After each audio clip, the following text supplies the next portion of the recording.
Okay, so we're looking at section 5B in this video. So, kind of we're looking for things that could go wrong in a statistical study. There are things to be aware of because oftentimes studies or statistics are used to influence people, and it's done in lots of ways. It's done in the news, it's done at the workplace. People say things that aren't true, or that frankly don't even make sense. So, if you understand how a statistical study should be uh, done in terms of whether it should be single blind, double blind. You need simple random samples, things about the population. Um, uh, that really helps you kind of know when to ask questions or investigate to find out if you're looking at an erroneous study or a specious statistic. Okay, so again, it says most statistical research is carried out with integrity and care, but you know, sometimes biases arise even in good studies.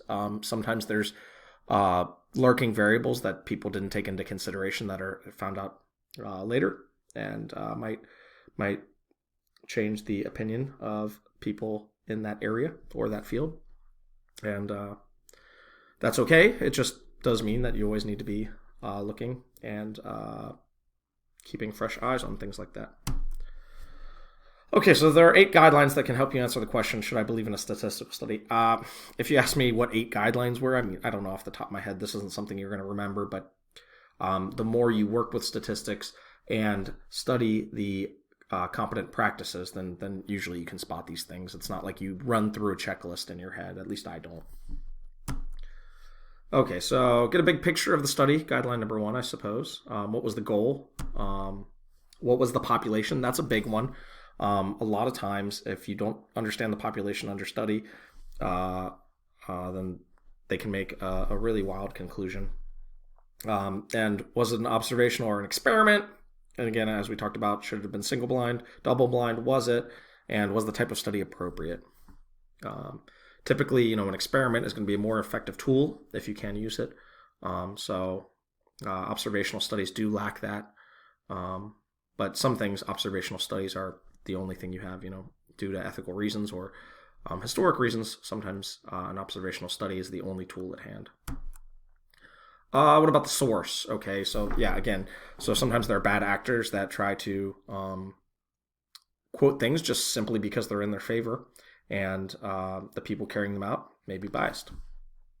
So that is something dangerous. A good scientist will always look at the data and interpret it in a way that is reasonable and logical. And, if it's not what they're expecting, they don't try to change the nature of the experiment. Instead, they just change their opinion based on what they found out, what they've learned. Okay, look for bias in the sample. Yeah, so sampling, we talked about that in Unit 5A. It's really important to make sure that the sampling method isn't causing a problem. Again, one of the easiest ways to conduct a bad study is to have a self-reporting sample, because people may have a stronger opinion, and those people are usually more incentivized to involve themselves in a study, and then it's going to be leaning that way based on that fact, and it's not going to be representing the population fairly. So yeah, they're calling it participation bias, and so I usually call it a self-reporting study, and often there are issues there. So guideline 4, look for problems in defining or measuring the variables. So yeah, you can look at lots of different variables. That's just something that you're measuring that's going to take different values. But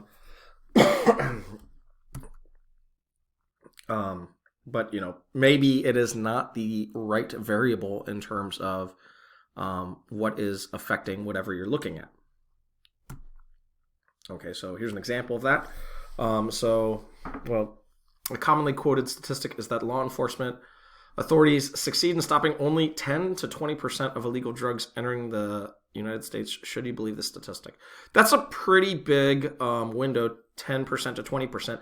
So if I see a statistic like that, that's technically giving you some sort of like confidence interval. I would always wonder, well, what's the margin of error? If the margin of error is big, then that could be very problematic in general, because you don't know how they're collecting the data, but also if you can measure the amount of illegal drugs that they've stopped, how do you measure the amount of illegal drugs that they didn't stop? So that's what they're saying here in the solution. So it's easy to measure what you stop, but you don't have the amount that you don't stop. So it's not a really accurate figure. Yeah. So because drugs are illegal, it's unlikely anyone's reporting the quantity of drugs that are not intercepted. So how could you actually know that this is a real figure? So in a New York Times analysis, a police officer was quoted as saying his colleagues prefer to this type of statistic as PFA or pulled from thin air. Yeah, so you got to watch out what people say. You want to consider the source. You want to think about things like, okay, what's the margin of error on this figure? Where did it come from? What were the measurements used? It just sounds kind of phony. Okay, confounding variables, we've talked about those a lot. Those are, something that is influencing it that maybe you aren't taking into consideration. So variables not intended to be part of the study can sometimes make it difficult to interpret the results. These variables are called confounding because they confound or confuse a study's results. Setting and wording in surveys. So yeah, even if you have a good survey, a lot of times you can ask a question in a way that influences the way people answer it. So it's kind of like, when you get an objection in a courtroom for leading the witness, this is the same sort of thing. You're asking a question in a way that is gonna most likely give a response favorable to one answer of the question. So let's look at an example. The RNC commissioned a poll to find out whether Americans supported their proposed tax cuts. Asked, do you favor a tax cut? A large majority answered yes. Should we conclude that Americans supported the proposal? Well, if you ask, do you favor a tax cut or would you like to be taxed less? I mean, most people don't want to spend more of their own money on taxes. So that question would most likely lead people saying yes. So it's definitely leading the participant in the survey. Yeah, it's biased. It doesn't give other options. So fallacy of limited choice from the logical fallacies unit, similar to that. And other polls asked another question: would you favor a tax cut even if it increased the federal deficit? Probably that's going to change the amount of yeses, right? Because it's saying, okay, well, if you say yes, this is a potential drawback. So. You could frame it another way. Would you favor a tax cut if it decreased national security? Things like this happen all the time, so you really have to be careful when you're looking at polls like these, how they conducted the survey, how they asked the questions, because a lot of times they'll just give the findings on some sort of chart or graph. Misleading graphs is one of the other guidelines, but they'll just tell the results and they'll paraphrase it or rephrase the formulation in such a way that it makes maybe things look shocking. I don't know. Check that the results are presented fairly. So studies may be misrepresented in graphs or concluding statements. This happens all the time. I've been lots of workplaces and seen lots of things on TV where people will show a graph and they'll do all sorts of shady things, like they'll change the scale on the y-axis to be much different from the scale on another axis so that it looks like things are increasing crazy when maybe it's the slope is a very, very small actuality. So you really have to be careful about that. There's lots of ways to misrepresent people, misrepresent findings and studies using graphs. So a lot of times you really want to try and get your hands on the data if you're being influenced by something like a graph. It's a quick and simple way to try to make people think they're looking at the data when they're really not, especially if they're not doing it in a good way.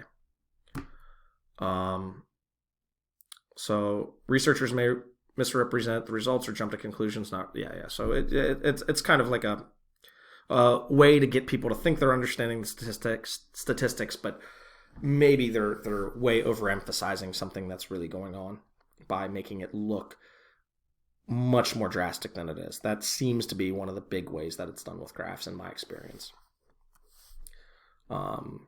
This one actually reminds me of something, a quote from the Secretary of Education told Ronald Reagan once, and I'll tell you about it. It's kind of funny. But the school board in Boulder, Colorado created a hubbub when it announced that 28% of Boulder school children were reading below grade level, and hence concluded that methods of teaching reading needed to be changed. The announcement were based on reading tests on which 28% of Boulder school children scored below the national average for their grade. Do these data support the board's conclusion? Well, one thing you would have to look is this is kind of based on an average, and you'd like to know what the national statistics are. I mean, perhaps 72% success rate at reading at school level is above average for some sort of public school trend, or historically maybe it's even improving if you're looking at other things. But you'd want to compare it to actually some other data, because 28% below grade level might not be a bad number. So yeah, the fact that 28% scored below national average implies 72% scored at or above the national average. So the ominous statement below grade level makes sense only if grade level means the national average score for a particular grade. A lot of times you really want to understand the distribution too, because a lot of times when people hear average, they think, well, that means 50% are below grade level and 50% are above grade level. That's only going to be true if you have symmetric distribution, like a normal distribution. The real statistical measure where you have 50% below and 50% above is known as the median. And the median and the average will only agree on a symmetric population distribution. So that's not what's going on here. So you'd really want to look at the national data to see, like, okay, is this a normal number? So the story I wanted to tell you is IQ. So IQ is known as intelligence quotients. There's lots of different ways to model it. I think Stanford Binet was the earliest. I might be wrong on that. But it is a symmetric distribution. And once the Secretary of Education told Ronald Reagan when he was in office, he said, "Mr. President, I don't know if you know this, but he said half the country has below average IQ." And, for a few seconds, I guess Ronald Reagan was panicked. He was like, "Oh my God, what do we do about that?" And it's a joke, because it doesn't matter how good education is or whatever, 50% of the population will always have below average IQ. So and that's because it's a symmetric distribution. So anyway, this example reminded me of that story. Okay, guideline 8, the last guideline. Just stand back and consider the conclusions. Are they reasonable? Did it achieve its goals? Did it do it in a normal way? Just use what you know about statistics to think about the big picture. Or, well, guideline 1 was think about the big picture. This is think about what the conclusions are saying. So, do they make sense? And can you roll out alternative explanations for the results? And if so, do they even have practical significance? Okay, so let's look at this one. Practical significance. An experiment is conducted in which weight losses of people trying a fast diet supplement were compared to other people trying to lose weight in a control group, so they're not getting the real pill. After 8 weeks, the results show that the treatment group lost an average of half a pound more than the control group. Assume that it has no dangerous side effects. Does the study suggest the fast diet supplement is a good treatment for people wanting to lose weight? Well, one thing is, what were the average weight loss results between the two groups? And if so, like if they were 15 for one group after 8 weeks and 15.5 pounds for the other group, is that really significant? It doesn't seem like a big number to me relative to total body weight. So, if you ran the experiment again, it might come out half a pound the other way.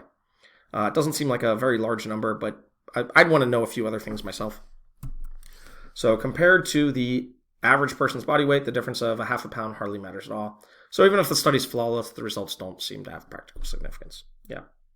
Okay, so that's it for some of the dangers and things to watch out for when looking at statistical studies.